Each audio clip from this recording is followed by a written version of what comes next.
وسلم علی رسولہ الکریم اما بعد فاعوذ باللہ من الشیطان الرجیم بسم اللہ الرحمن الرحیم اجیب دعوت الداعی اذا دعان صدق اللہ مولانا العظیم ان اللہ و ملائکتہ یصلون علی النبی یا ایھا الذین آمنوا صلوا علیہ وسلموا تسلیما الصلاۃ والسلام علیک یا سیدی یا رسول اللہ وعلی آلک و صحبک یا سیدی یا حبیب اللہ الصلاۃ والسلام علیک یا سیدی یا نبی اللہ وعلی آلک و صحبک یا سیدی یا نور اللہ۔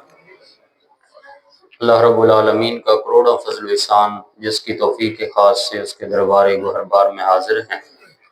دعا ہے مولا کریم رمضان المبارک کی ان رحمت کی گھڑیوں کا صدقہ ہماری عاجزانہ حاضری اپنی بلند بارگاہ میں قبول فرمائے اور ہم سب کے لیے ذریعہ نجات بنائے۔ آج انشاءاللہ العزیز دعا کی فضیلت اور اس کی قبولیت کے حوالے سے چند باتیں آپ کے سامنے عرض کرنی ہیں۔ دعا ہے رب ذوالجلال میری زبان پہ کلمت الحق جاری فرمائے۔ ارشاد فرمایا اجیب دعوت الداعی اذا دعان، کہ جب بھی تم اللہ کی بارگاہ میں دعا کرتے ہو اللہ تمہاری ضرور سنتا ہے، اللہ تعالیٰ تمہاری دعا کو قبول فرماتا ہے۔ دنیا کے اندر یہ قاعدہ اور قانون ہے کہ بندہ جب کسی سے کوئی چیز مانگتا ہے تو اگلا ناراض ہوتا ہے، وہ محسوس کرتا ہے، مائنڈ کرتا ہے۔ اگر بندہ کسی سے قرض مانگے تو جب تک وہ نہ لوٹائے دوسری دفعہ مطالبہ نہیں کر سکتا کہ جناب مجھے اتنا قرضہ دو۔ وہ آگے سے یہی کہے گا کہ پہلے والا واپس کرو، پھر دوبارہ اگر ممکن ہوا تو دیا جائے گا۔ لیکن اللہ رب العالمین کی بارگاہ سے جو جتنا مانگتا ہے وہ اتنا خوش ہوتا ہے۔ ارشاد فرمایا قل ما یعبأ بکم ربی لولا دعاؤکم، اے محبوب اپنے غلاموں سے فرما دیجیے اگر تم اللہ سے نہیں مانگو گے تو کس سے مانگو گے؟ دنیا والوں سے مانگے تو ناراض ہوتے ہیں، اللہ سے نہ مانگے تو وہ ناراض ہوتا ہے۔ اور دنیا والوں سے مانگنے کے لیے بڑے قاعدے قانون اور ضابطے ہیں۔ سب سے پہلا قانون اور ضابطہ یہ ہے کہ دنیا والوں سے مانگنے کے لیے بندے کو ان کے لب و لہجے میں، ان کی زبان میں مانگنا پڑتا ہے۔ اگر کوئی اردو بولنے والا ہے تو اس سے اردو میں مانگنا ہوگا، اگر کوئی انگلش بولنے والا ہے تو اس کی زبان میں مانگنا ہوگا، اگر کوئی پشتو بولنے والا ہے تو اس کی لینگویج میں مانگنا ہوگا، حتیٰ کہ جو جس زبان سے متعلقہ ہے اسی زبان میں اس سے مانگنا ہوگا۔ بارگاہ خداوندی میں اردو میں مانگو پھر بھی عطا کرتا ہے، پنجابی میں مانگو پھر بھی عطا کرتا ہے، انگلش میں مانگو، ہندی میں مانگو، جس زبان میں مانگو۔ ارے بولنا نہیں آتا ہے، گونگے ہو اس کی بارگاہ میں ہاتھ اٹھا لو، وہ تو گونگوں کی صدائیں میں سنتا ہے۔ دنیا والوں سے مانگنے کے لیے تیسرا قاعدہ اور قانون یہ ہے کہ وقت دیکھنا پڑتا ہے۔ اگر بندہ کسی سے قرض لینے کے لیے جائے اور رات کے 1 بجے دروازے پہ دستک دے اور کہے کہ جناب اتنے پیسوں کی ضرورت ہے، تو وہ کہے گا ایمرجنسی ہے تو ٹھیک ہے، وگرنہ ایمرجنسی نہیں ہے تو صبح ہی لے سکتا تھا، اس ٹائم آنے کی کیا ضرورت تھی، میرے آرام میں تو نے خلل پیدا کر دیا ہے۔ لیکن بارگاہ خداوندی سے آواز آتی ہے اے میرے بندو صبح مانگو پھر بھی عطا کروں گا، دوپہر کو مانگو پھر بھی عطا کروں گا، شام کے وقت مانگو پھر بھی عطا کروں گا، رات کے پچھلے پہر اٹھ کر کے میرے در رحمت پہ دستک تو در رحمت اس وقت بھی کھلا ہوگا۔ وہاں سے تو آواز آ رہی ہم تو مائل بکرم ہیں کوئی سائل ہی نہیں، ارے راہ دکھلائیں کسے کوئی راہ روے منزل ہی نہیں ہے۔ تو بارگاہ خداوندی میں جب دعا کی جائے، جس وقت دعا کی جائے، جتنی دفعہ دعا کی جائے، رب ذوالجلال جولیاں بھر بھر کے عطا کرتا ہے۔ لیکن دور حاضر میں ہم نے در در کی ٹھوکریں کھانا اپنے مقدر میں لکھ لیا ہے۔ اقبال نے کہا تھا وہ ایک سجدہ جسے تو گراں سمجھتا ہے 1000 سجدوں سے دیتا ہے آدمی کو نجات۔ کہ بندہ اللہ کی بارگاہ میں جھک جائے نا، صحیح معنوں کے اندر خلوص کے ساتھ اپنے مولا کی چوکھٹ پہ سر جھکا لے، جبین نیاز کو جھکا لے، تو پھر دنیا کے سامنے جھکنے کی ضرورت نہیں ہے۔ وہ مولا ہر چیز سے اسے مستغنی کر کے اپنی بارگاہ میں جھکنے کی توفیق عطا کرتا ہے، ہر چیز سے مستغنی کر دیتا ہے۔ اب حضور نبی رحمت صلی اللہ تعالی علیہ وآلہ وسلم نے ارشاد فرمایا کہ جب بھی دعا مانگو اللہ کریم سے خلوص کے ساتھ مانگو۔ صحابہ کرام نے عرض کی کہ یا رسول اللہ بعض اوقات ہم دعا مانگتے ہیں لیکن ہمیں محسوس ایسے ہوتا ہے کہ ہماری دعا قبول نہیں ہوئی۔ حضور نے فرمایا دعا کی قبولیت کے لیے بھی چند شرائط ہیں اور اس کی قبولیت بہر صورت ہوتی ہے اگر وہ شرائط پوری ہوں۔ عرض کی کہ یا رسول اللہ کون سی؟ فرمایا سب سے پہلی اور مین جو چیز ہے وہ یہ ہے کہ بندے کا رزق پاک ہو۔ فرمایا ایک بندہ لمبا سفر طے کر کے جاتا ہے، یمد یدہ ہے، لمبے لمبے ہاتھ پھیلاتا ہے کعبے کے سامنے۔ اس وقت چونکہ ٹرانسپورٹ نہیں تھی، فرمایا لمبا سفر پیدل طے کر کے جاتا ہے اور اس کے کپڑے گرد آلود ہیں، مسافرت کے عالم میں ہے، لمبے لمبے ہاتھ اس طرح پھیلا لیتا ہے اور فرمایا ملبسہ حرام ومشربہ حرام وغذی بالحرام ومد دعا یستجاب لہ۔ فرمایا اس نے جو لباس پہنا ہے وہ حرام کا ہے، جو اس نے کھانا کھایا ہے وہ حرام کا ہے، مشرب حرام، جو وہ مشروبات جو چیز پیتا ہے وہ بھی حرام کا ہے، جو بھی اسے غذا دی جاتی ہے وہ بھی حرام کی ہے۔ فرمایا کس طرح اللہ تعالیٰ اس بندے کی دعا کو قبول فرمائے گا؟ فرمایا لقمہ حلال کا ہوگا اللہ تعالیٰ تب دعا قبول فرمائے گا۔ پھر حضور نے فرمایا کہ دعا بہر صورت اس بندے کی قبول ہوتی ہے جس کا لقمہ حلال کا۔ صحابہ نے عرض کی یا رسول اللہ، اب دیکھیں صحابہ نے کیسی آسانی ہمارے لیے پیدا فرما دی کہ ہر چیز کو کھول کھول کر کے حضور کی بارگاہ میں پوچھا اور حضور نے پھر بیان فرمایا۔ عرض کی یا رسول اللہ بعض اوقات ہم کوئی چیز مانگتے ہیں لیکن ایسا نہیں ہوتا کہ وہ ہمیں مل جائے۔ حضور نے فرمایا قبولیت کی مختلف صورتیں ہوتی ہیں۔ کیسے؟ حضور نے فرمایا پہلے یہ ہوتا ہے کہ بندہ جو مانگتا ہے اللہ وہی عطا فرما دیتا ہے۔ اگر بندے کے حق میں بہتر ہو اللہ وہ عطا کر دیتا ہے، اور کبھی ایسے ہوتا ہے کہ وہ بندے کے حق میں بہتر نہیں ہوتا، اللہ وہ نہیں عطا فرماتا، اس کے بدلے میں کچھ اور عطا فرما دیتا ہے۔ اور تیسری صورت یہ ہے کہ نہ اللہ وہ عطا کرتا ہے جو مانگا گیا اور نہ ہی کچھ بدلے میں عطا کرتا ہے، آنے والی کوئی مصیبت ٹال دی جاتی ہے، دعا رد نہیں ہوئی، کوئی مصیبت ٹال دی گئی۔ اور چوتھی صورت یہ ہے فرمایا نہ جو مانگا وہ ملتا ہے، نہ بدلے میں کچھ ملتا ہے، نہ کوئی مصیبت ٹالی جاتی۔ فرمایا قیامت والے دن کے لیے اس دعا کو محفوظ بنا کر امانتاً رب ذوالجلال اپنے پاس رکھ لیتا ہے۔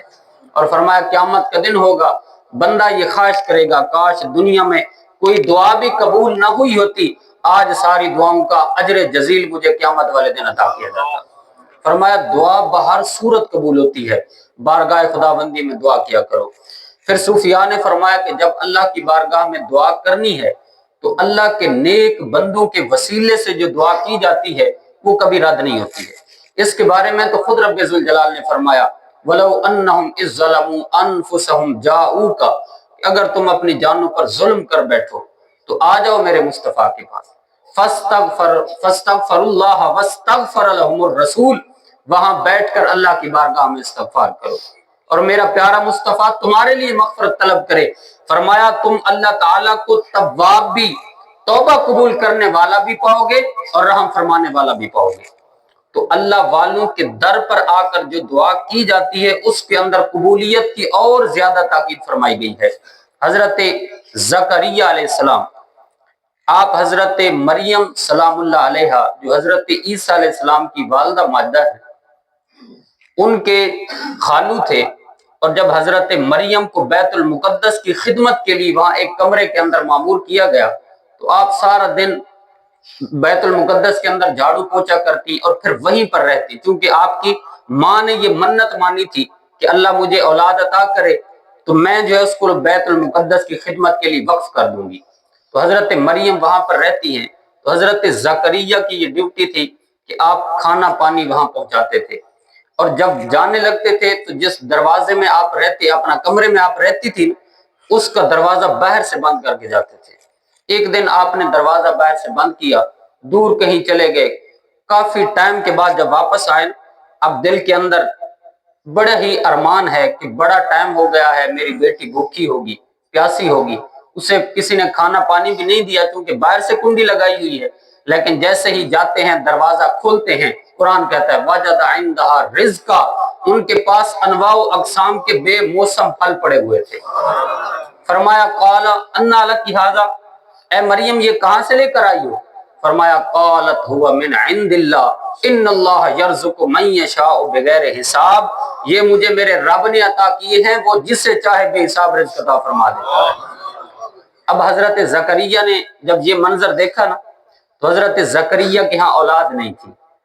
قرآن کہتا ہے ہنالک دعا زکریا ربہ، وہیں پر کھڑے ہو کر کے حضرت زکریا نے ہاتھ اٹھا لیے، دعا مانگی، عرض کی قال رب ہب لی من لدنک ذریۃ طیبہ انک سمیع الدعاء، مولا مریم کو بے موسم پھل تو نے عطا کر دیے ہیں، اب میری عمر 80 سے اوپر ہو گئی ہے، میری عمر کے درخت پر پھل لگنے کا موسم تو گزر چکا ہے، لیکن مریم کو بے موسم پھل عطا کرنے والے خدا مجھے بھی اولاد نرینہ عطا فرما۔ ادھر حضرت زکریا نے یہ دعا مانگی، فوراً غیب سے آواز آتی ان اللہ یبشرک بیحییٰ، اے زکریا ہم تجھے یحییٰ علیہ السلام جیسے بیٹے کی بشارت عطا فرماتے ہیں۔ فرمایا مصدقا لما بین یدیہ، فرمایا وہ ایسا ہوگا جو کتابوں کی تصدیق کرنے والا ہوگا، عورتوں سے بچنے والا ہوگا، بڑا شرم و حیا والا ہوگا۔ حضرت زکریا نے عرض کی کہ یا اللہ اب عمر ایسی ہو چکی ہے، اس عمر کے اندر تو اولاد کا گمان بھی نہیں کیا جا سکتا۔ فرمایا کہ اس کی نشانی یہ ہوگی ثلاثۃ ایام الا رمزا واذکر ربک کثیرا وسبح بالعشی والابکار، اے زکریا جب تمہارے ہاں بیٹا پیدا ہونے والا ہوگا نا، بے شک تمہاری بیوی بانجھ ہو چکی ہے، لیکن نشانی یہ ہوگی کہ 3 دن پہلے، ولادت سے 3 دن پہلے تم کلام نہیں کر سکو گے، تمہاری زبان بند ہو جائے گی، تم اشارے سے گفتگو کرو گے۔ فرمایا جب تیسرا دن گزرے گا اللہ تمہیں بیٹا عطا کرے گا۔ فرمایا وَاذْكُرْ رَبَّكَ كَثِيرًا وَسَبِّحْ بِالْعَشِيِّ وَالْإِبْكَارِ، اب اس نعمت کا شکر یہ ہے کہ تم صبح بھی اللہ کو یاد کرو، شام کو بھی اللہ کو یاد کرو۔ تو بارگاہ خداوندی میں جب دعا کی جاتی ہے تو رب ذوالجلال بہر صورت قبول فرماتا ہے، لیکن قبولیت کی یہ مختلف صورتیں ہو سکتی ہیں۔ دور حاضر کے اندر جہاں بڑے بڑے فتنوں نے جنم لیا، وہاں پر تصوف کے اندر بھی ایک بہت بڑا فتنہ جنم لیتا ہے کہ ہر گلی کے اندر دربار ہے، ہر گلی کے اندر کوئی مجاور بیٹھا ہوا ہے، کوئی کاروباری بیٹھا ہے جس نے اپنا دکان کھولی ہوئی ہے اور کہتا ہے کہ آ جاؤ میرے پاس، دم کرواؤ، تویز کرواؤ، یہ کرواؤ، وہ کرواؤ۔ جو حقیقی تصوف ہے اس کا انکار نہیں ہے، وہ بہر صورت ثابت ہے۔ اللہ والوں کے پاس جا کر کے جب دعا کی جاتی ہے تو رب ذوالجلال اس کے اندر قبولیت کی زیادہ فضیلت ڈال دیتا ہے اور ضرور قبول ہوتی ہے۔ لیکن جہاں پر مارکیٹ میں ہر چیز 2 نمبر آئی ہے تو وہاں تصوف بھی 2 نمبر آ چکا ہے۔ تو دور حاضر فتنوں کا دور ہے۔ اللہ کی بارگاہ میں نیک لوگوں کا وسیلہ پیش کریں اور ڈائریکٹ خداوندی کریم سے مانگے، رب ذوالجلال دلوں کی صدا بھی سنتا ہے۔ فرمایا وَنَحْنُ أَقْرَبُ إِلَيْهِ مِنْ حَبْلِ الْوَرِيدِ، فرمایا وہ تو شارگ سے بھی نیڑے ہے۔ تو جو شارگ سے نیڑے ہے جب بندہ اس سے مانگے گا تو رب ذوالجلال جھولیاں بھر بھر کے عطا کرے گا۔ تو یہی گزارش ہے کہ اللہ کی بارگاہ سے مانگے، وہ ضرور عطا فرمانے والا ہے۔ در در کی ٹھوکروں سے بچ کر کے در در دی اے در در نالو، در بن جا اس دردہ، مریل کتا کیوں صدوانڈ ہے اے دے بختہ مرگا۔ کہ جب اللہ رب العالمین نے ہمیں یہ شان عطا فرمائی ہے کہ قرآن میں فرما دیا کہ جب بھی مانگو گے میں عطا کرتا ہوں، جتنی دفعہ مانگو گے، نماز سے پہلے مانگو، نماز کے بعد مانگو، جنازے سے پہلے مانگو، جنازے کے بعد مانگو، جس وقت میری بارگاہ سے مانگو گے میں تمہیں عطا کروں گا اور جھولیاں بھر بھر کے عطا کروں گا۔ دعا ہے رب ذوالجلال ہمیں ان باتوں پر توفیق عمل نصیب فرمائے اور ہر وقت اپنی بارگاہ میں جھکے رہنے اور اپنی بارگاہ سے مانگنے کی توفیق نصیب فرمائے، اپنا محتاج رکھے، دنیا والوں کا محتاج نہ رکھے۔ آمین وآخر دعوانا ان الحمدللہ رب العالمین۔